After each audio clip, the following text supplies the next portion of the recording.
దేవునికి స్తోత్రం. ప్రియమైన సహోదర సహోదరులకు శుభాభివందనములు. ఈరోజు దేవుని వాగ్దానం ఎఫెసీయులకు రాసిన పత్రిక 5వ అధ్యాయం 6వ వచనం. వ్యర్థమైన మాటల వలన ఎవడును మిమ్మను మోసపరచనీకుడి.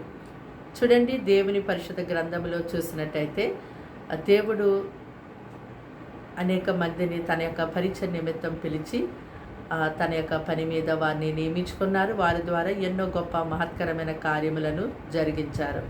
పాత నిబంధనలో, క్రొత్త నిబంధనలో మనం చూసినట్టయితే కొంతమంది వ్యక్తులు తమ పనులు వారు చేసుకుంటూ ఉన్నప్పుడు దేవుడు వారి యొద్దకు వెళ్ళి వారితో మాట్లాడి ఆయన తన పరిచర్య కొరకు వారిని ఏర్పాటు చేసుకున్నారు.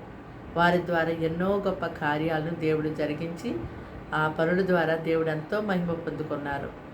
అయితే పాత నిబంధనలో, క్రొత్త నిబంధనలో చూసినట్టయితే చాలామంది భక్తులు మనకి కనిపిస్తారు.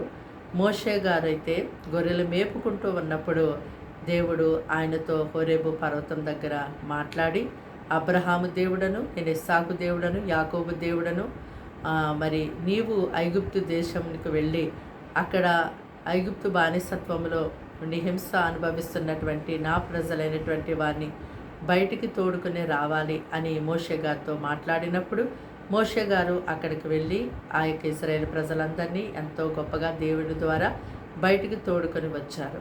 అలాగే దావీదు గారు గొర్రెలు మేపుకుంటూ ఉన్నప్పుడు దేవుడు అతనితో మాట్లాడి ఇశ్రాయేలు ప్రజల మీద అధిపతిగా నియమించుకున్నారు. మరి అలాగే ఎలీషా గారు తన యొక్క పొలములో తన ఎద్దుల చేత దున్నుకుంటున్నప్పుడు ఏలియా గారిని అక్కడ పంపించి ఏలియా గారు ద్వారా దేవుడు ఎలీషా గారిని తన యొక్క పని కొరకు పిలుచుకున్నారు.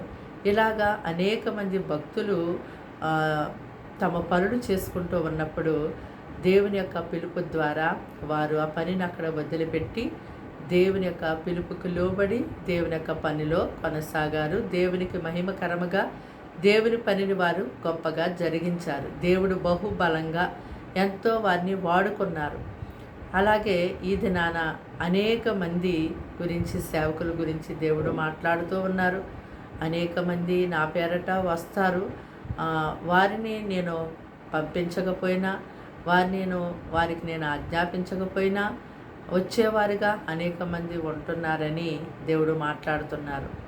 దేవుడు సెలవివ్వకుండా, దేవుడు ఆజ్ఞ ఇవ్వకుండా, దేవుడు పంపించకుండా మరి క్రీస్తు పేరట వచ్చి దేవుని యొక్క పని చేస్తున్నటువంటి వారి గురించి దేవుడు అంటున్నారు, వారు నా ప్రజలకు ఎంత మాత్రము కూడా ప్రయోజనకారులు కాదు అంటున్నారు. అంతేకాదు మరి క్రీస్తు పేరట వచ్చి అబద్ధముల చేత, మాయా స్వప్నముల చేత, ప్రగల్భముల చేత దేవుని యొక్క ప్రజలను ఎంతో మోసగిస్తూ ఉన్నారని దేవుడు మాట్లాడుతున్నారు.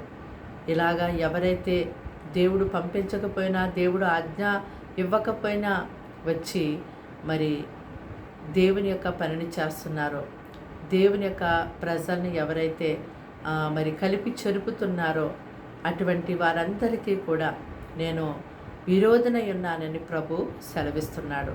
కనుక ఈ దినాన మరి మనందరము కూడా ఎంతో దైవ జ్ఞానము కలిగి నడుచుకునేవారిగా ఉండాలి.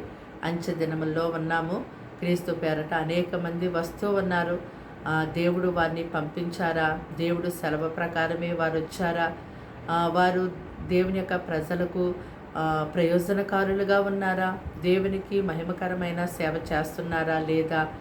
మంచి సాక్ష్యము కలిగి ఉన్నారా లేదా అని దైవజ్ఞానము కలిగి అవన్నీ కూడా పరిశీలన చేసుకొని ముందుకు వెళ్ళేవారిగా ఉండాలి.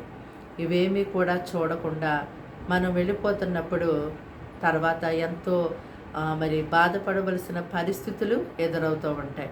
కనుక ఈ సమయం మంది మాటలు వింటున్నటువంటి ప్రతి ఒక్కరు కూడా ఈ లోక జ్ఞానము కాదు, దైవ జ్ఞానంతో నింపబడి నడిపించబడేవారిగా ఉన్నప్పుడే మరి ప్రతి ఒక్క దేవునికి వ్యతిరేకమైనటువంటి వాటిని మనము పసిగట్టగలుగుతాం, గుర్తెరిగి వాటి నుంచి తప్పించుకోగలుగుతాం. ప్రార్థన. దేవానికి వందనములు, స్తోత్రాలు, స్తుతులు చెల్లిస్తాం తండ్రి. మాటలు వింటున్న నీ బిడ్డని మీ రక్తంతో కడిగి పరిశుద్ధపరిచి పవిత్రపరచండి. మంచి ఆరోగ్యములు వారికి ఇవ్వండి. వారి కుటుంబాలని కంచె వేసి కాపాడండి. కీడు, శోధన, ప్రమాదం దుష్ట రోగముల నుంచి తప్పించండి, అపవాది సాతాను దాడుల నుంచి తప్పించండి, ఎంతో దైవ జ్ఞానం ఇచ్చి నడిపించండి. అయా ప్రభ, నీ ప్రజలు నీ యొక్క వాక్యానుసారంగా జీవించుటకు సహాయం చేయండి. ఇదిగో నీ ప్రజలకు ఉన్నటువంటి కట్లు బంధకములు తీసివేసి పరిశుద్ధాత్మతో నింపి నడిపించండి. అయా మంచి ఆహారం, మార్గం, నెమ్మది, శాంతి, సమాధానం, ఉద్యోగం, వివాహము, సంతానం ఏదైతే లోటు కలిగి ఉన్నారో ఆ లోటుని మీరు తీర్చి నీ ప్రజలను మీరు ఆదుకొని ఆదరించి కాచి కాపాడమని యేసు ఘనమైన పరిశుద్ధ నామమున ప్రార్థన సమర్పించి వేడుకున్నాం తండ్రి. ఆమేన్, ఆమేన్.